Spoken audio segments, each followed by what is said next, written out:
A millionaire agrees to marry his boss's ugly daughter to get out of debt.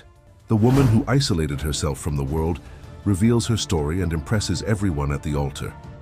The millionaire's boss sees his empire crumble after truths come to light. What happens at the altar will leave you shocked. The New York skyline seemed to mock Ethan Blackwood as he stared out from his penthouse office. Just 6 months ago, those same skyscrapers had been a testament to his success, monuments to what a determined man from Minnesota could achieve with enough grit and vision. Now they were silent witnesses to his spectacular downfall. "Mr. Blackwood?" His assistant's voice crackled through the intercom. "The board is waiting." Ethan straightened his Armani tie, a relic from better days. "Tell them I'll be right there." He took one last look at the skyline before heading to what he knew would be his execution. Blackwood Enterprises, the company he had built from nothing over 20 years, was about to slip from his grasp. The boardroom fell silent as he entered. 12 faces, once deferential, now hostile, watched his every move. At the head of the table sat Marcus Ward, his former partner and CFO. "Ethan," Marcus nodded coldly. "We were just discussing the company's options moving forward." "You mean my company's options," Ethan corrected, his voice steady despite the rage building. Inside him, Marcus smiled thinly. "The situation has changed. The board feels whatever you've told them to feel, Marcus." Ethan tossed a folder onto the table. "But what they should feel is betrayed. Those are copies of offshore transfers. $47 million siphoned from our accounts over the past 18 months, all bearing your digital signature." A murmur rippled through the room. Marcus's face remained impassive, but a slight twitch in his left eye betrayed his surprise. "Creative accounting, Ethan. Is that what you're reduced to now? We all know the truth. Your reckless expansion plans and questionable investments have left Blackwood Enterprises on life support." The battle raged for nearly 2 hours. By the end, Ethan realized he had lost. The evidence he'd gathered wasn't enough. Marcus had been too careful, too thorough. The board, fearful of the company's plummeting stock value, sided with Marcus. "Sorry, Ethan," said Barbara Chen, the longest-serving board member, "but we voted to remove you as CEO effective immediately." Outside rain had begun to fall, streaking the windows of the building that had once borne his name. His security access was revoked before he reached the lobby. 20 years of work, gone in an afternoon. The next weeks passed in a blur of desperation. Banks that had once courted him now refused his calls. Former business associates suddenly had no time in their schedules. Even his lawyer, Stanley Weiss, a man who had been by his side through countless deals, delivered only bad news. "It's not looking good, Ethan," Stanley said, removing his glasses to rub the bridge of his nose. "The fraud allegations, even if they're completely false, have scared off potential investors. Without capital to fight back, we're running out of options." "There has to be something, Stanley." "Well, there's one thing, but—" Stanley hesitated. "What is it?" "Harrison Gray has been asking about you." Ethan froze. Harrison Gray was one of the most powerful men in American real estate, with a reputation for ruthlessness that made even the most hardened Wall Street players uncomfortable. "What does Gray want with me?" "He says he has a proposition. He's your largest creditor now. He's been buying up your debt." A cold feeling settled in Ethan's stomach. "Set up a meeting." 3 days later, Ethan found himself in Gray's Madison Avenue office. The room was a testament to old money. Dark wood, leather furniture, and walls lined with books that had probably never been opened. Harrison Gray was in his 60s, with silver hair and piercing blue eyes that seemed to calculate your worth. With every glance, he didn't rise when Ethan entered. "Blackwood," he said, gesturing to a chair. "Sit." Ethan remained standing for a moment, just long enough to make a point before taking the seat. "I'll be direct," Gray said. "You're drowning in debt. I own most of it. I could call in those loans tomorrow and watch whatever remains of your empire crumble to dust."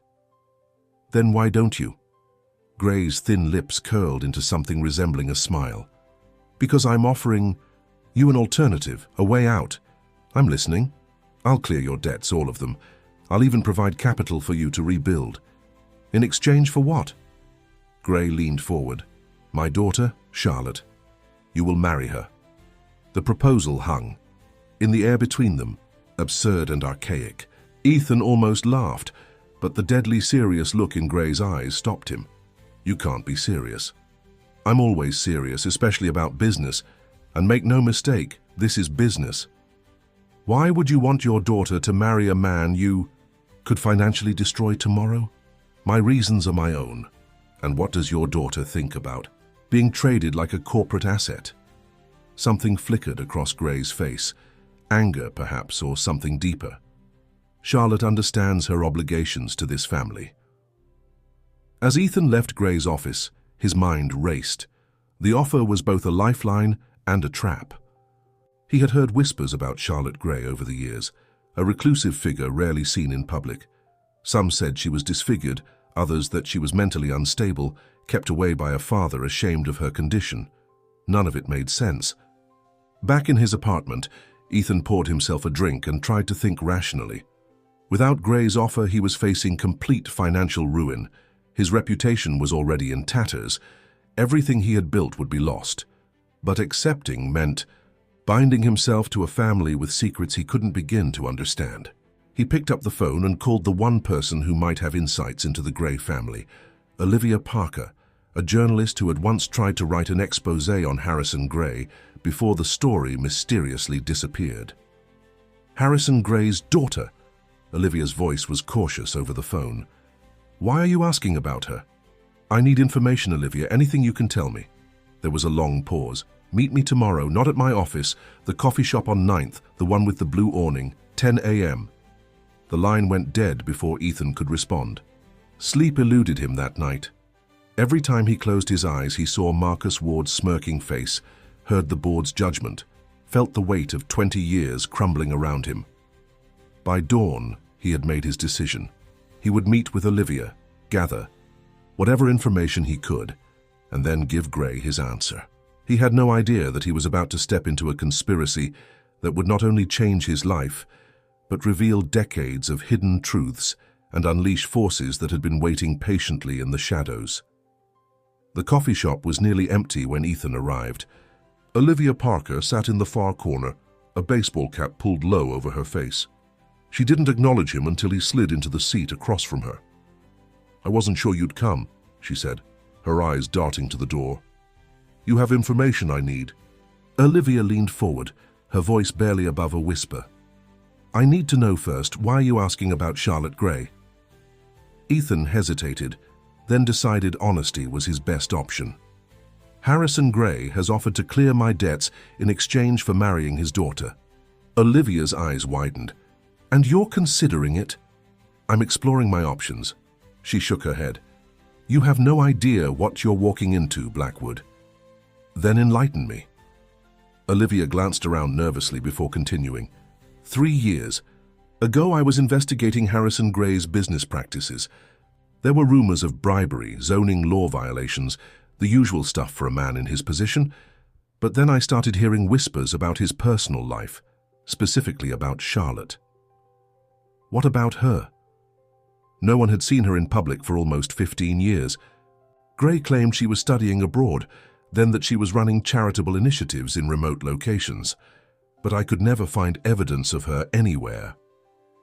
So she's been hidden away. That's the thing. I found former household staff who confirmed she was living in the Gray estate in the Hamptons.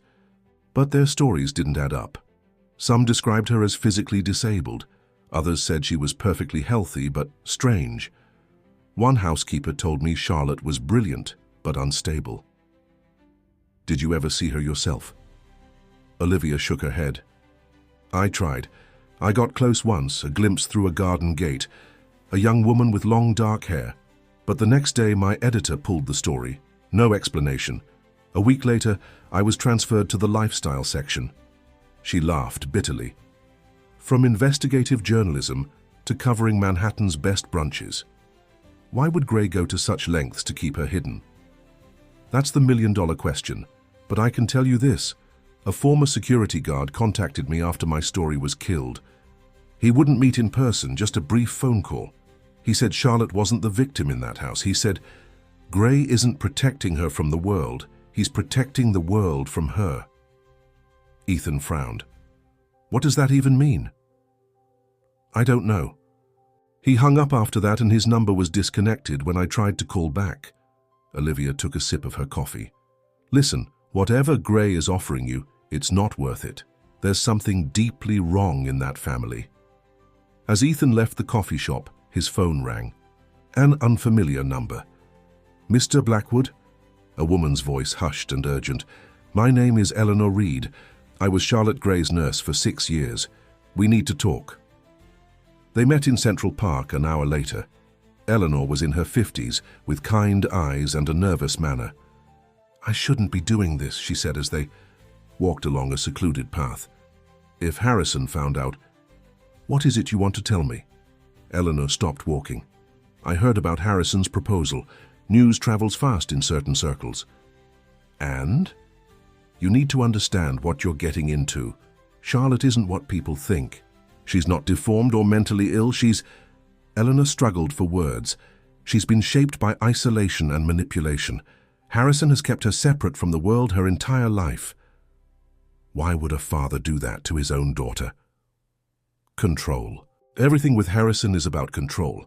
Charlotte was just a child when her mother died.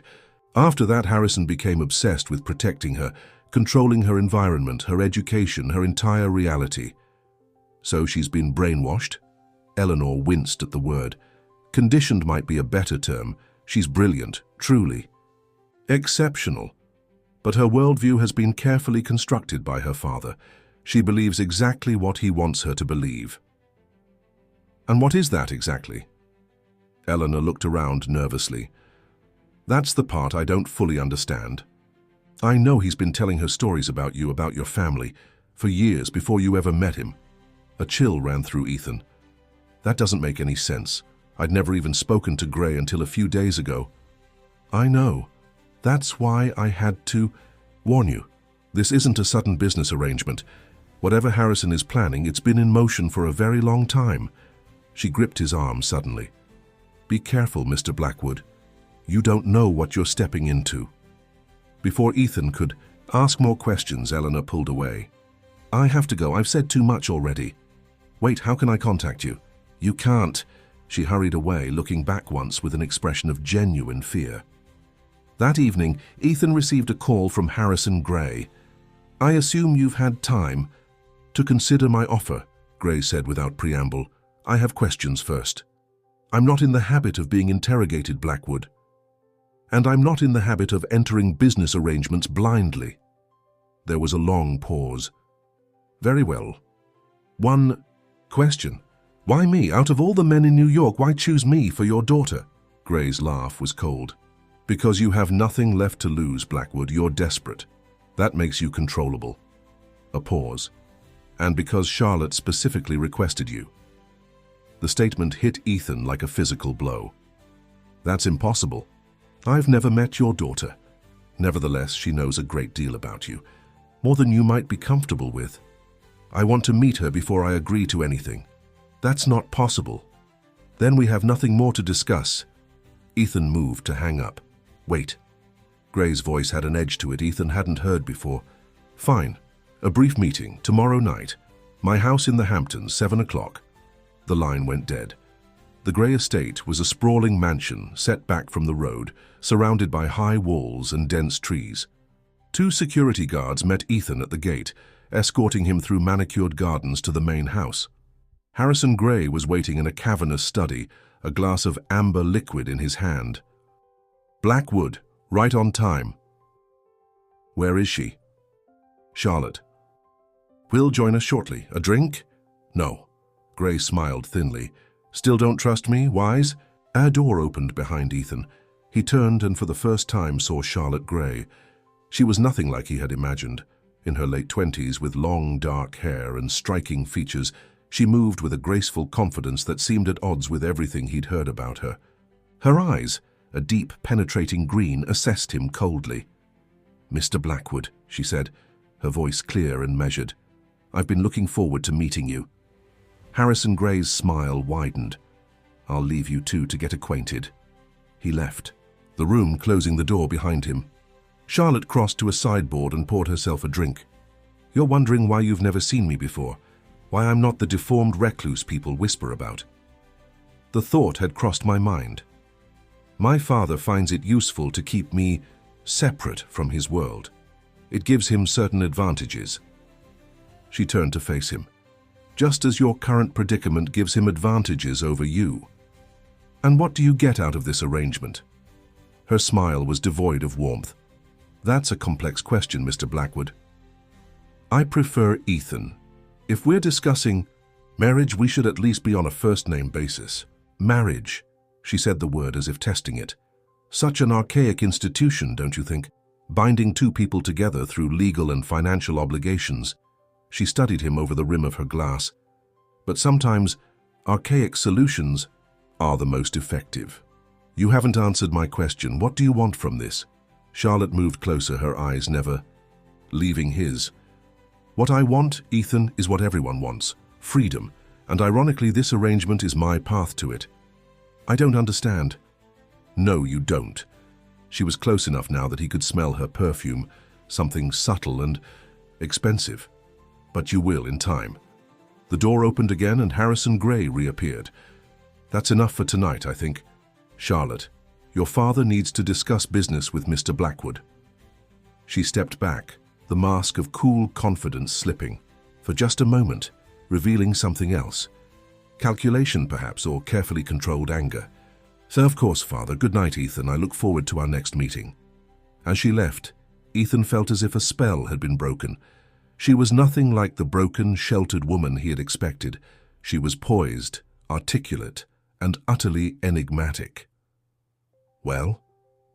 Gray asked. "Have you made your decision?" Ethan knew he should walk away. Everything about this situation felt wrong. But the alternative was complete ruin, the destruction of everything he had built. "I accept your terms." Gray's smile was that of a predator who had just watched its prey walk willingly into a trap. "Excellent. The wedding will take place in 2 weeks.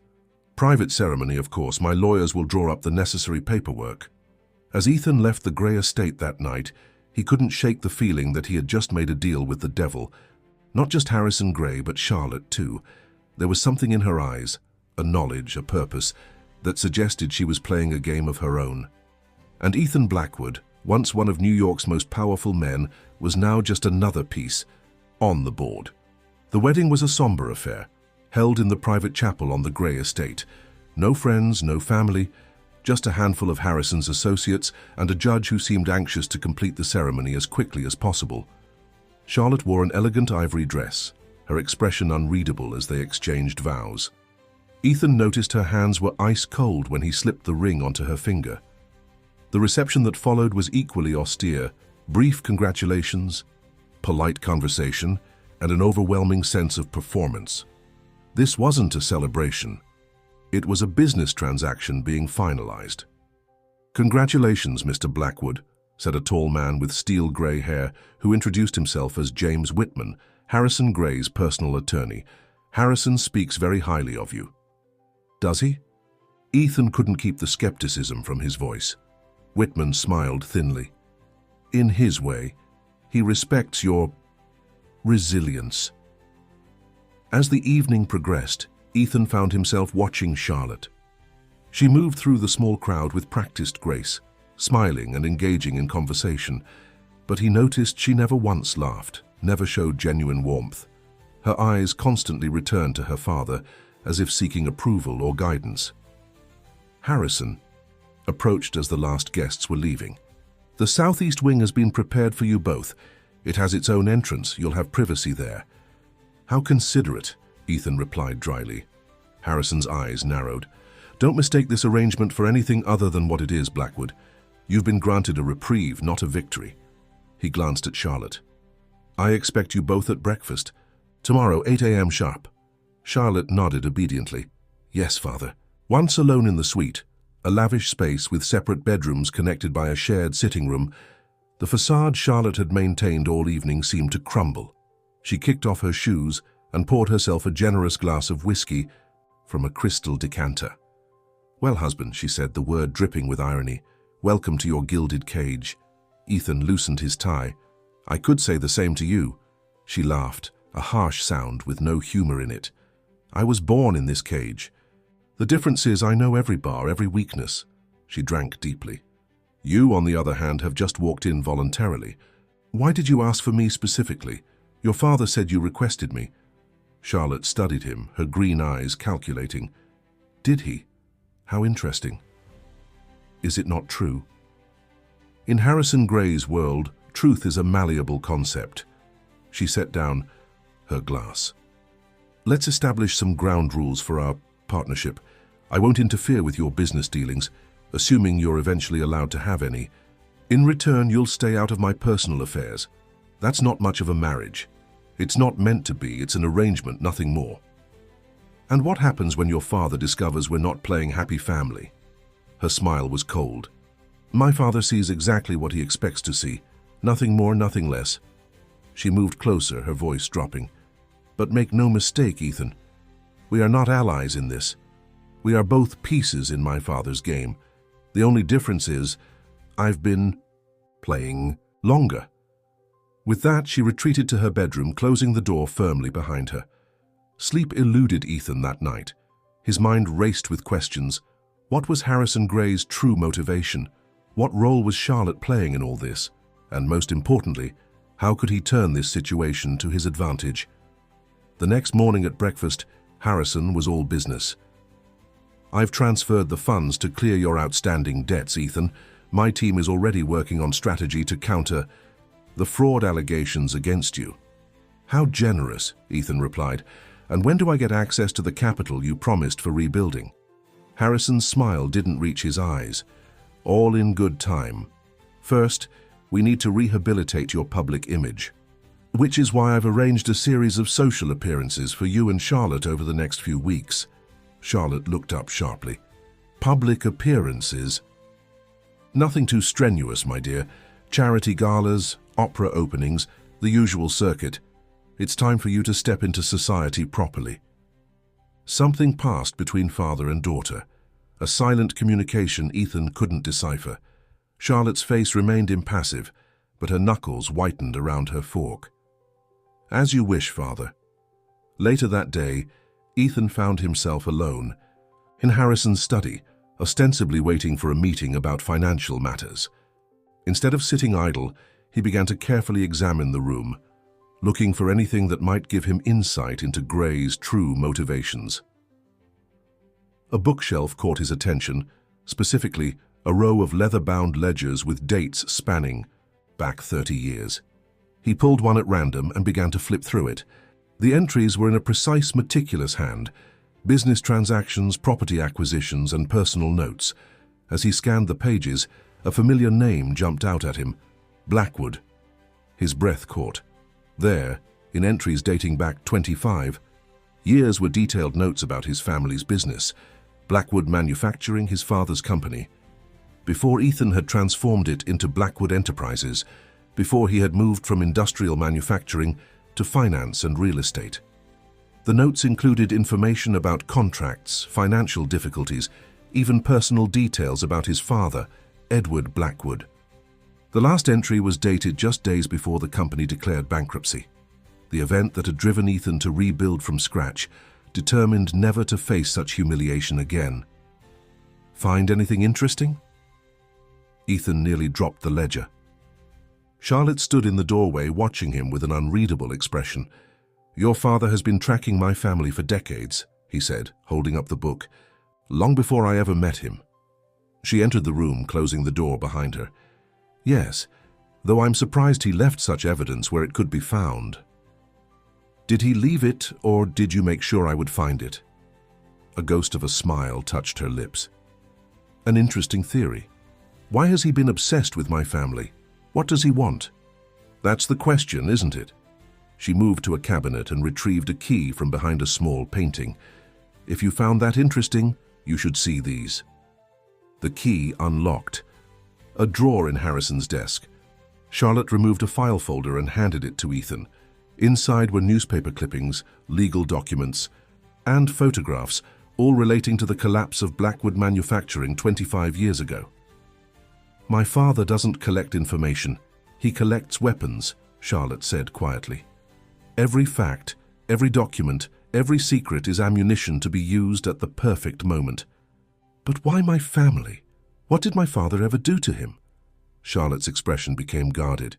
You should ask him that yourself. I'm asking you.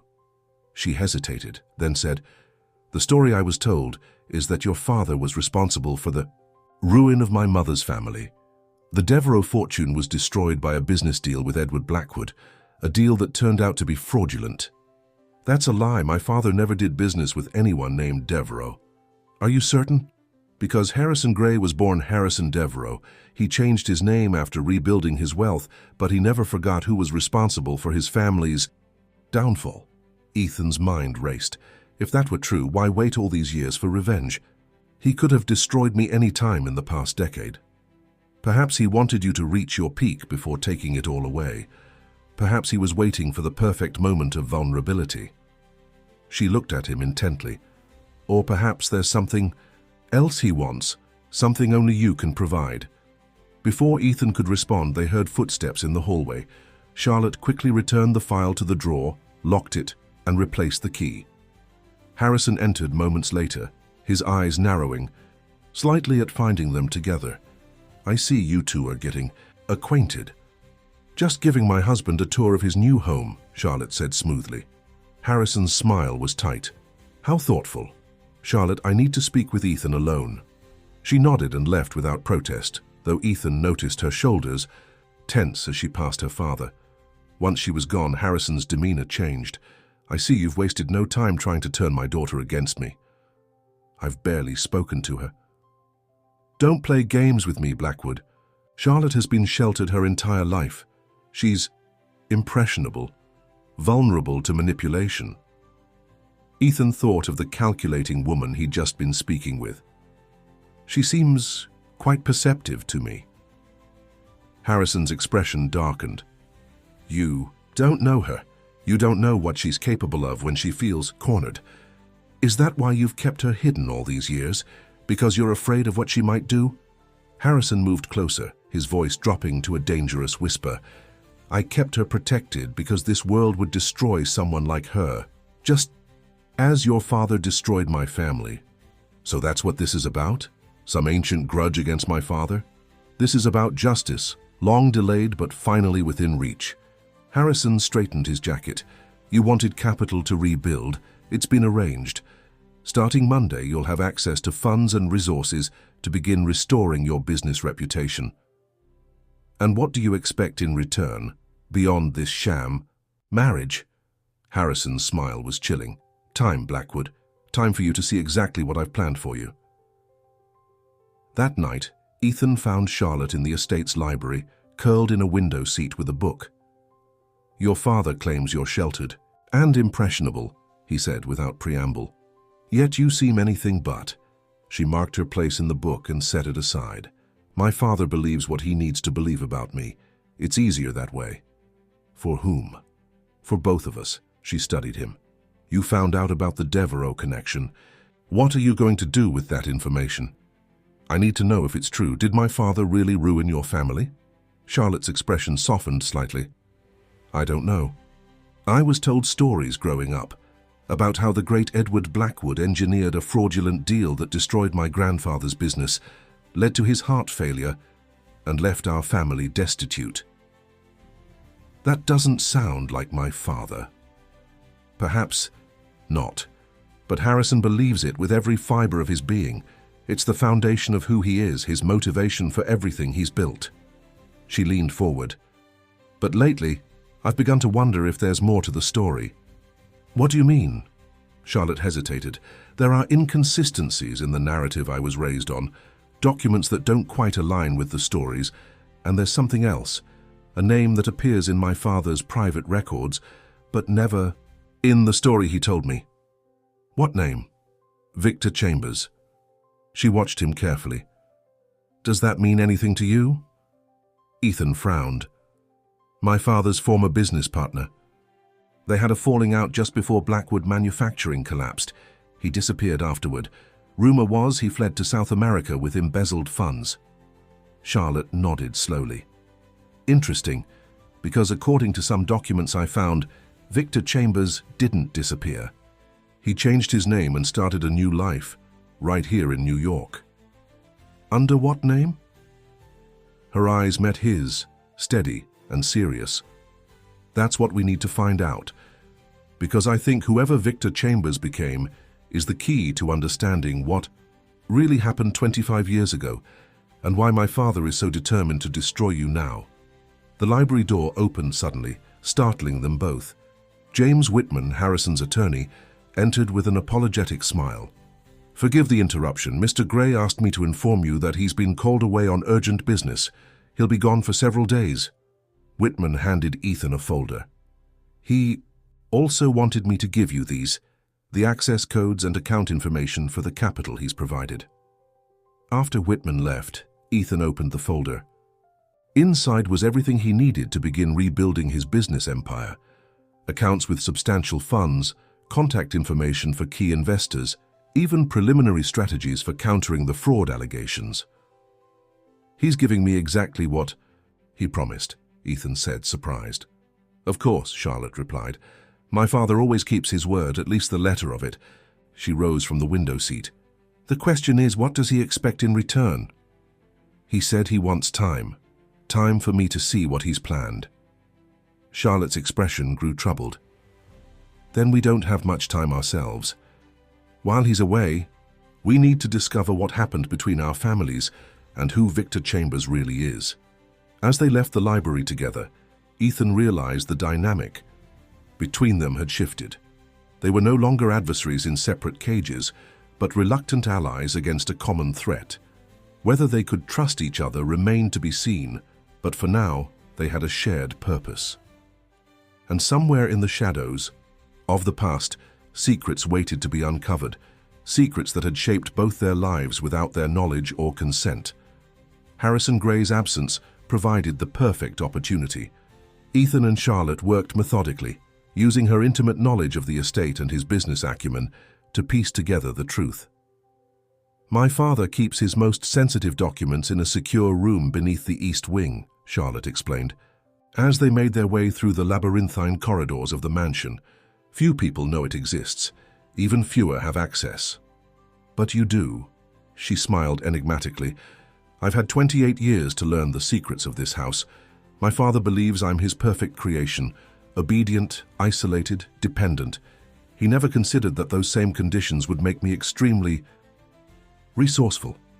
The hidden room was accessed through a bookcase in a rarely used study.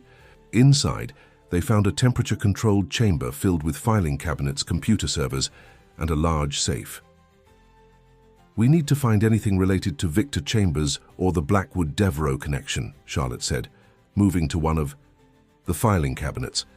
They worked in silence for hours, sifting through decades of meticulous records. Ethan was astounded by the scope of Harrison's information network. He had dirt on politicians, CEOs, judges, and countless others. He's been collecting leverage his entire adult life, Charlotte murmured, seeing Ethan's expression. Information is power. It's how he rebuilt after losing everything. Finally, Ethan found what they were looking for, a thick file labeled Devereaux Restoration Project. Inside was a detailed account of the collapse of Devereaux Industries in the late 1990s, including newspaper clippings, court documents, and private investigator reports. According to these records, your father entered into a joint venture with my grandfather, Lawrence Devereaux, Ethan said, scanning the documents. They were developing a new manufacturing process for specialized industrial components. Blackwood Manufacturing was to provide the technical expertise, Devereaux Industries the capital. Charlotte leaned over his shoulder. And it went wrong? Catastrophically. The project failed, and Devereaux had leveraged everything on its success. When it collapsed, so did their entire company. Ethan frowned. But these documents suggest my father deliberately sabotaged the project, that he provided faulty designs, and misrepresented the technology's capabilities. Did he?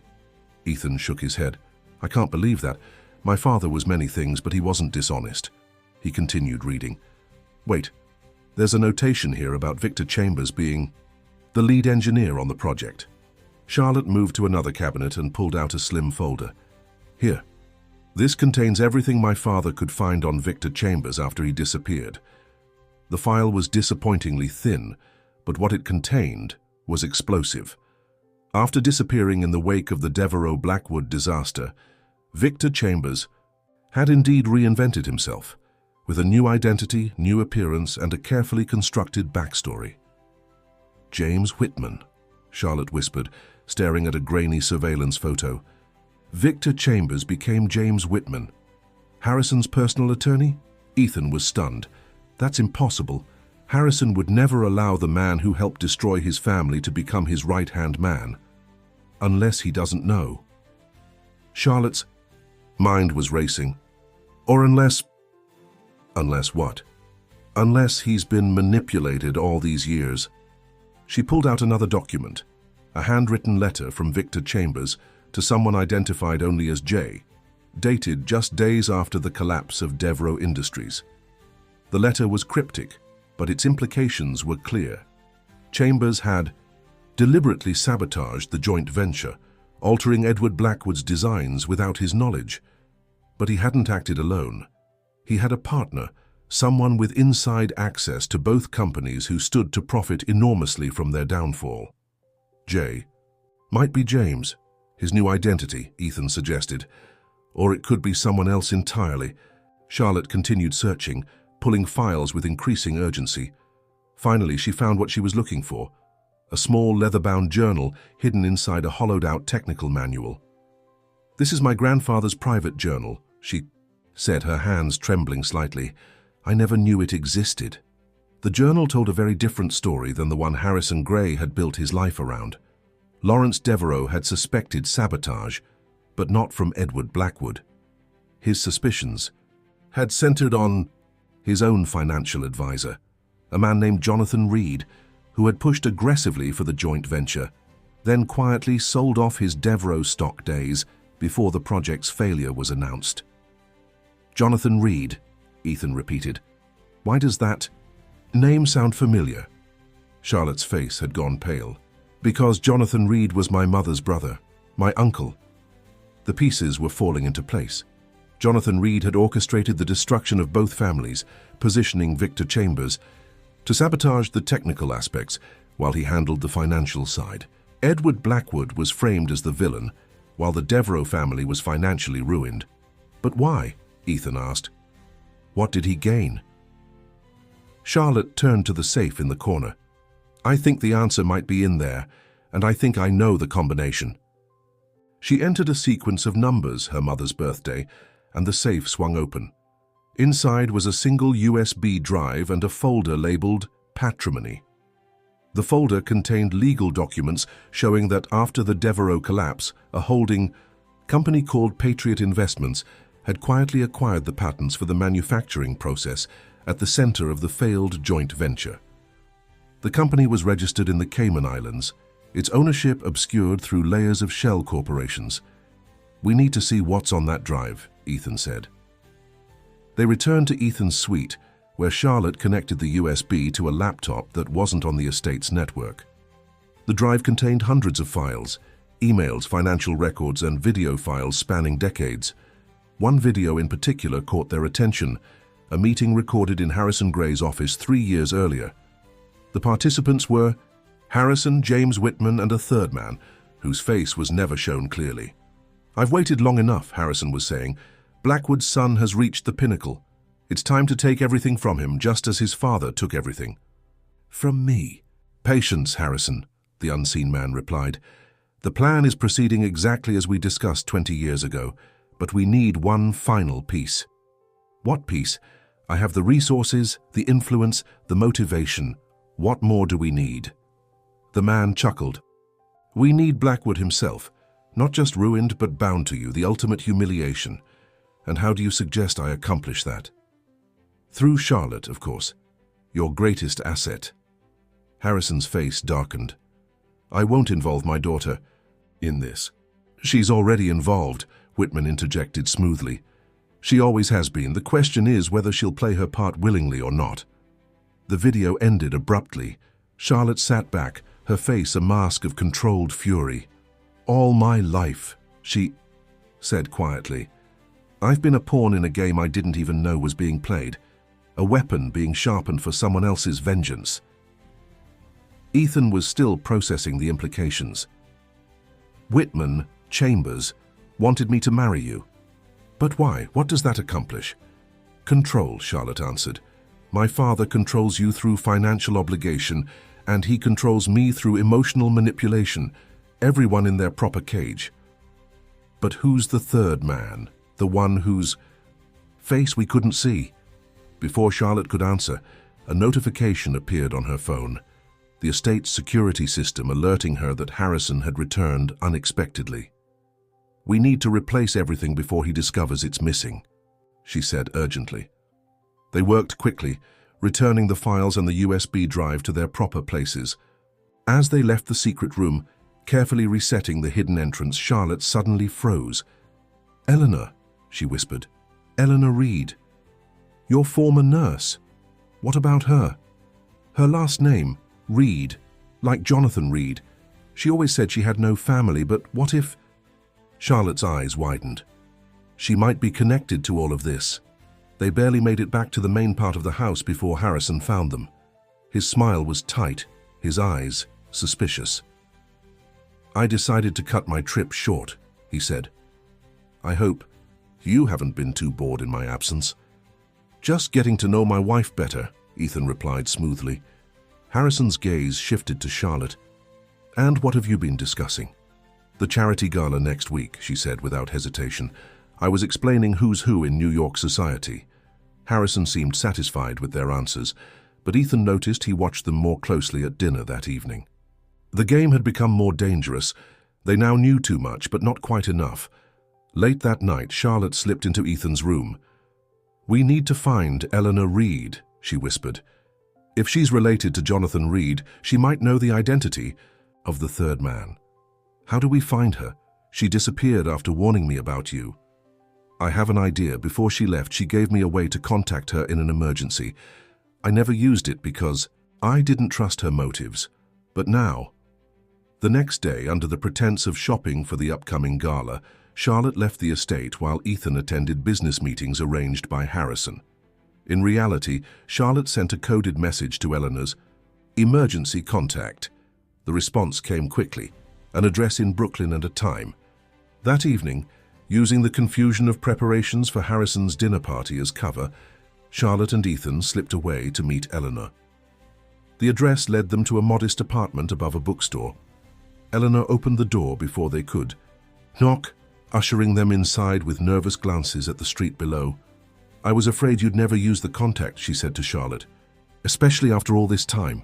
"We need answers," Charlotte replied, "about Jonathan Reed." Eleanor sighed heavily. "So you found out. I always knew you would eventually. You're too smart to be contained forever, even by Harrison Gray." "Who? Are you really?" Ethan asked. "Are you related to Jonathan Reed?" "He was my husband," Eleanor said quietly. "Many years ago, before he became obsessed with power and revenge. I left him when I discovered what he'd done to the Devereaux and Blackwood families." "But you came to work for my father," Charlotte said. "Why?" "To protect you. I knew Jonathan would never stop. The destruction of those companies was just the beginning of his plan. He needed control of the patents, yes, but more than that, he needed to manipulate Harrison, to shape him into the perfect instrument of further destruction." "The third man," Ethan said. "In the video with Harrison and Whitman, was that Jonathan Reed?" Eleanor nodded. "He's the puppet master. He's been pulling strings for decades, using Harrison's grief and rage as fuel, using Victor Chambers, now James Whitman, as his inside man." "But why?" Charlotte demanded. "What does he gain?" "Control of Nexus Technologies," Eleanor replied. "The company that was formed from those original patents. It's now worth billions, but more importantly, its technology has military applications that Jonathan has been selling to the highest bidders for years. And my father never suspected. Harrison sees only what he wants to see. His obsession with avenging your grandfather blinded him to the manipulation." Eleanor leaned forward. But now, Jonathan needs access to new technology, specifically the quantum processing system your company was developing before Marcus Ward's betrayal. Ethan's mind raced. The system that got me accused of fraud when it disappeared. Exactly.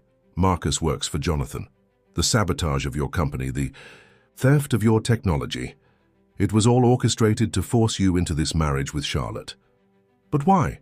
Why not just steal the technology? Because the system is incomplete. They need your access codes, your knowledge of the final algorithms, and they need legitimate access to Charlotte's trust fund, the last piece of the Devro. Fortune that Jonathan couldn't touch directly. Charlotte looked stricken. The fund that comes under my control when I turn 30, or when I marry. With you two united, they gain everything they need to complete their plan. Which is, what exactly? Ethan asked. A weapons system that could destabilize global security. Eleanor stood up, moving to a hidden safe in the wall. I've been gathering evidence for years. Documentation of Jonathan's deals with foreign agents, Whitman's true identity, all of it. As she opened the safe, her phone buzzed. The color drained from her face as she read the message. They know you're here. You need to leave, now. Take this. She handed Charlotte a small data drive. Everything you need is on here. Go public with it before they can silence you. Come with us, Charlotte urged. Eleanor shook her head. I'll create a diversion. There's a back door through the bookstore. Go. They barely made it out before black SUVs converged on the building. Using the subway and a series of taxis to throw off any pursuit, they made their way to a hotel where Ethan kept an emergency room under a false name. What do we do now? Charlotte asked as they huddled in the anonymous hotel room, examining the contents of Eleanor's drive on a burner laptop. We expose everything, Ethan said. We go public with all of it. Jonathan Reed's manipulation, Whitman's true identity, the weapons program. Charlotte nodded grimly. But we need to be smart about it. They've spent decades building this conspiracy. They'll do anything to protect it. Over the next 48 hours, they worked tirelessly, organizing the evidence and preparing to release it through multiple channels simultaneously. They contacted Olivia Parker, the journalist who had tried to investigate the Gray family, years earlier, arranging to meet her with their evidence. But Jonathan Reed had spent a lifetime anticipating and countering threats. Before they could release the information, Harrison Gray called a press conference announcing that his son-in-law, Ethan Blackwood, had suffered a mental breakdown and was making dangerous, unfounded accusations as part of an elaborate scheme to gain control of Charlotte's trust fund. My daughter is heartbroken, Harrison told the assembled reporters, his face a mask of paternal concern. She had no idea her husband was so disturbed. We're arranging for him to receive the best psychological care. Arrest warrants were issued for Ethan on multiple charges, all fabricated, all backed by evidence that had been meticulously prepared over years. Charlotte was portrayed as an innocent victim, manipulated by her unstable husband. They're trying to isolate us, Ethan said, as they watched the news coverage from their hotel hideout. Turn public opinion against us before we can tell our story. Then we change the narrative, Charlotte replied. I'll go back. What, that's suicide. They'll never let you speak out once they have you. They need me compliant, not silenced. My father still believes I'm his obedient daughter. If I return, claiming you manipulated me, but I've seen the light, I can get close enough to access the evidence we need from inside the estate. It's too dangerous. It's our only choice. They control the media narrative now. We need irrefutable proof, and that means the video of Jonathan Reed with my father and Whitman. Despite Ethan's objections, Charlotte returned to the Gray estate the next day, playing the role of the traumatized, betrayed wife to perfection. Harrison welcomed her back with obvious relief, never suspecting that behind her tearful eyes was a steel determination to bring down his entire operation. Working carefully to avoid suspicion, Charlotte managed to copy the incriminating video file and several key documents. She arranged to meet Olivia Parker, ostensibly for an interview about her ordeal with Ethan, but actually to pass along the evidence. Meanwhile, Ethan had gone underground, using old contacts from his business days to arrange a meeting with federal investigators. The evidence was compelling enough that they agreed to look into the allegations, especially the weapons technology angle that posed national security concerns. The final confrontation came at the annual Nexus Technologies Gala, an event Harrison insisted Charlotte attend to show the world she was recovering from her ordeal. What Harrison didn't know was that federal agents would be there too, acting on the evidence Ethan and Charlotte had provided. As Harrison took the stage to announce a revolutionary new technology acquisition, Charlotte slipped away to meet with the lead agent. But James Whitman, Victor Chambers, had spotted her and followed. "I always knew you were the wild card in this operation," he said, cornering her in an empty office. "Harrison believes you're his perfect creation, but I saw the truth. You're too much like your mother, too independent, too clever for your own good." "My mother," Charlotte faltered. "What do you know about my mother?" Whitman smiled coldly. "She discovered what Jonathan was planning. That's why she had to go. Harrison still believes it was an accident, but she knew too much, just like you do now." Before Whitman could say more, the office door opened. Jonathan Reed stepped in. The unseen man from the video finally revealed. "You've caused quite a problem, Charlotte," he said smoothly. "Your husband is currently meeting with federal agents, filling their heads with all sorts of dangerous accusations." "It's over, Jonathan," Charlotte replied, her voice steady despite her racing heart. "The evidence is already in their hands. Copies have been sent to multiple news outlets. You can't silence everyone." Jonathan's pleasant expression didn't waver. "Perhaps not everyone, but I can certainly silence you." As he moved toward her, the door burst open again. Ethan stood there, flanked by federal agents. "Jonathan Reed," the lead agent announced, "you're under arrest for conspiracy, fraud, illegal weapons sales, and a dozen other charges I'll enjoy reading to you downtown." As Reed and Whitman were led away in handcuffs, Harrison Gray arrived, his face contorted with rage and confusion. "What is happening? Charlotte, explain this." Charlotte handed him the data drive. "See for yourself, Father. Everything you've believed for 25 years has been a lie. Jonathan Reed and Victor Chambers, your trusted James Whitman, destroyed our family and the Blackwoods. They used your grief and anger to manipulate you into becoming their puppet." Harrison's world collapsed as he viewed the evidence. His entire life, the vengeance that had driven him, the isolation he had imposed on his daughter, the hatred he had nursed for decades, all based on a carefully constructed deception. In the days that followed, the full story emerged. Jonathan Reed's network was exposed, his illegal weapons deals revealed. Nexus Technologies was placed under government oversight. The technology that had been at the center of the conspiracy was redirected toward beneficial civilian applications. Marcus Ward, Ethan's former partner, was arrested for his role in the scheme. Evidence recovered from Reed's files exonerated Ethan of all fraud charges, clearing the way for him to rebuild Blackwood Enterprises legitimately. Harrison Gray withdrew from public life, shattered by the revelations. The empire he had built was intact, but the foundation of his existence had crumbled. 1 month after the arrests, Ethan and Charlotte met at a quiet cafe in Manhattan. "The lawyers say our marriage can be annulled," Ethan said.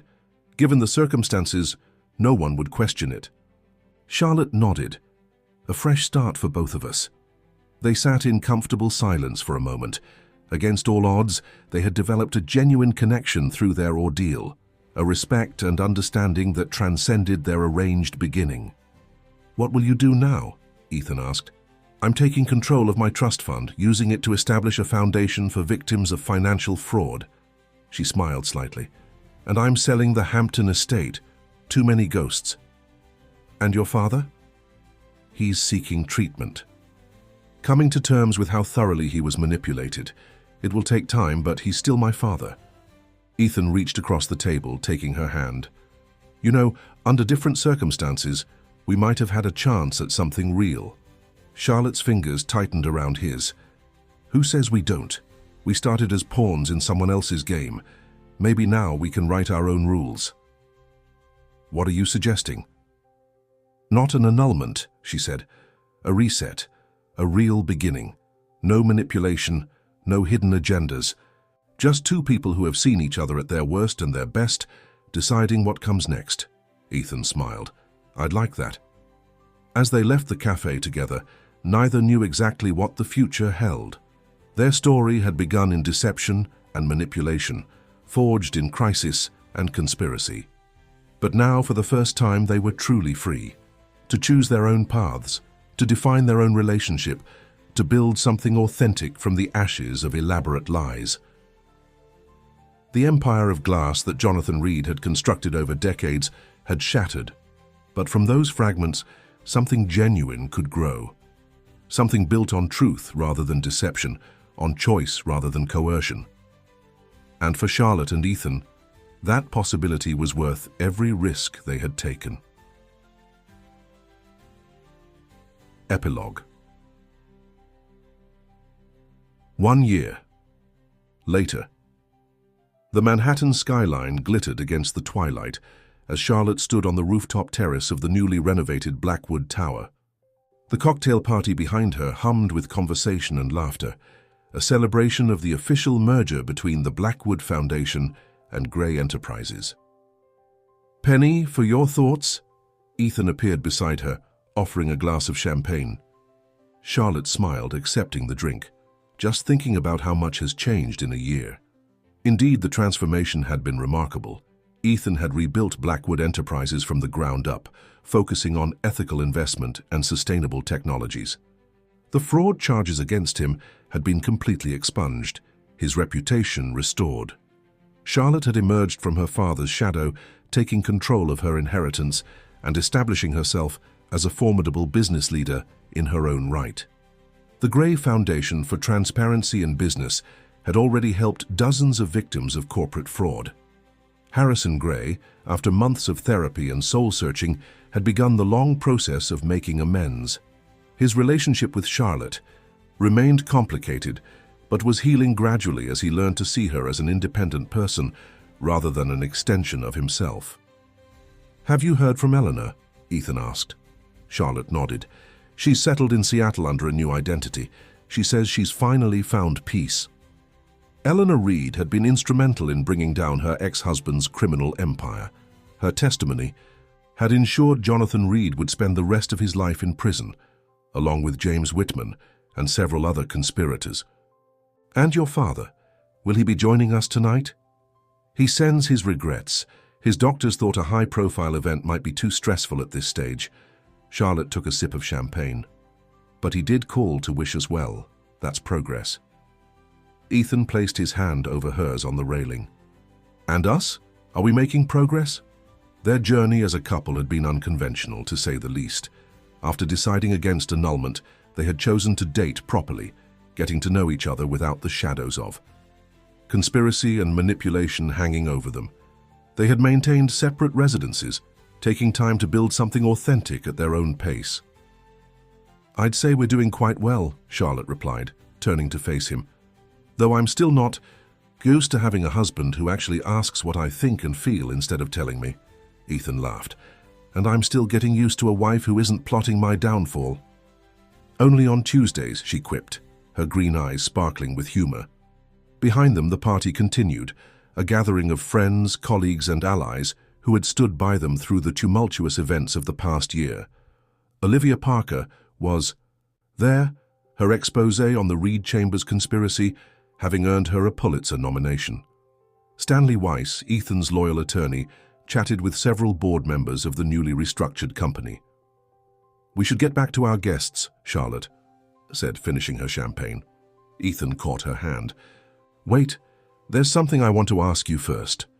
He reached into his pocket and withdrew a small velvet box. Charlotte's eyes widened. "Before you say anything," Ethan continued, "I know we're already legally married, but that was arranged. By others, for all the wrong reasons." He opened the box, revealing a simple but elegant diamond ring. "This time I'm asking. No manipulation, no business arrangement. Just us, choosing each other." Charlotte's composure, normally unshakable, faltered. Her eyes glistened as she looked from the ring to Ethan's face. "Are you proposing to your own wife, Ethan Blackwood?" "I'm proposing to the woman I've come to admire, respect, and love, who happens, by a very strange twist of fate, to already be my wife." But I want to do this right. I want us to have a real beginning.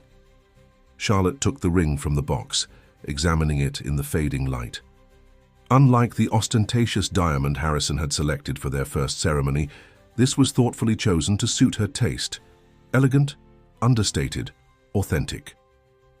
In that case, she said, slipping the ring onto her finger beside the original wedding band, I accept. Let's begin again.